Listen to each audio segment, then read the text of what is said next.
ఇన్ని రోజులు మీ గురించి పట్టించుకొని షర్మిలమ్మ ఈరోజు కొత్త అవతారం ఎత్తి నిన్న మీటింగ్ పెట్టారు నగిరిలో. నేను వైఎస్ఆర్ బిడ్డ అని చెప్పుకోవడం తప్ప వైఎస్ఆర్ గారిని అభిమానించే మీకోసమైనా వైఎస్ఆర్ గారికి పేరు తెచ్చే విధంగా ఏమైనా ఒక మంచి పని చేసిందా అంటే ఏమీ చేసింది లేదు. మొన్నటి వరకు తెలంగాణలో వైఎస్ఆర్ తెలంగాణ పార్టీ అని పెట్టి నేను ఇక్కడే పుట్టాను, ఇక్కడే పెరిగాను, ఇక్కడే పెళ్లి చేసుకున్నాను, తెలంగాణ ప్రజలే నా ప్రజలు, వాళ్ళకి సర్వీస్ చేస్తాను చచ్చిపోయేంత వరకు అనింది.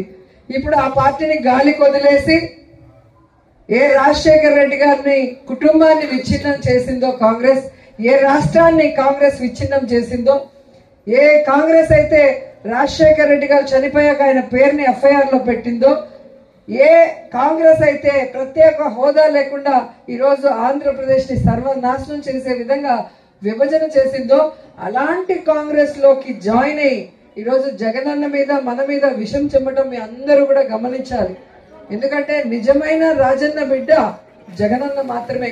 తన తండ్రి పేరు ప్రతి ప్రజల గుండెల్లో జీవితాంతం గుర్తుండే విధంగా ఆయన ఆశయాలకు తగ్గట్టుగా ఆయన కోరుకున్న విధంగా పేద ప్రజలకి ఈరోజు పనిచేస్తూ వైఎస్ఆర్ పేరు మీద పార్టీ పెట్టి ఎన్ని కష్టాలు, ఎన్ని అవమానాలు, ఎన్ని తప్పుడు కేసులు పెట్టి జైల్లో పెట్టినా కూడా ఏ రోజు పారిపోలేదు, ఏ పార్టీకి తల వంచి వాళ్ళకి సరెండర్ అవ్వలేదన్న విషయాన్ని మీరు తెలుసుకోవాలి.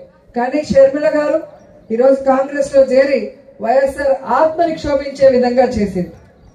ఈరోజు జగనన్నని ఓడించడానికి చంద్రబాబు నాయుడు వదిలిన బాణం లాగా చంద్రబాబు నాయుడికి మంచి చేకూరే విధంగా వైఎస్ఆర్ కాంగ్రెస్ పార్టీ ఓట్లు చీల్చడానికి మా నాన్న వైఎస్ఆర్ అని చెప్పుకుంటుందే తప్ప నాన్న పేరు నిలబెట్టే విధంగా ఏమీ చేయలేదనేది మరొకసారి గుర్తు చేసుకోవాలి. ఈరోజు వైఎస్ఆర్ ఆశయాల కోసం పనిచేసేది జగనన్న అయితే వైఎస్ఆర్ ఆస్తుల కోసం ఈరోజు రోడ్డెక్కి పోరాటం చేస్తుంది షర్మిల. ఆ తేడా గుర్తించి జగనన్నని ఆశీర్వదించండి. జగనన్న సైనికులైన మమ్మల్ని ఆశీర్వించాలని కోరుకుంటూ సెలవు తీసుకుంటున్నాను. జై జగన్, జై జై జగన్.